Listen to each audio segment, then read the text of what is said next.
నా జీవిత విషయాల్లో మోషే విధించినటువంటి ధర్మశాస్త్రము యాజకుడికి తెలుసు, లేవీయుడికి తెలుసు.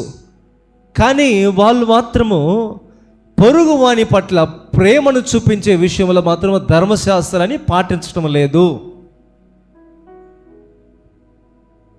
నీకు నాకు ఈరోజు దేవుని వాక్యం తెలుసు, నీకు నాకు పాటలు పాడడం తెలుసు, నీకు నాకు ప్రార్థన చేయటం తెలుసు, నీకు నాకు ఇదిగో ఈ బైబిల్ని చూసారా సంకలో పెట్టుకొని గుడికి రావడం కూడా తెలుసు.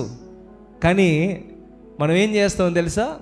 యాజకుడు లేవీయుడు ఏదైతే పాటించలేదో మీరందరూ కూడా అదే చేస్తూ ఉన్నారు.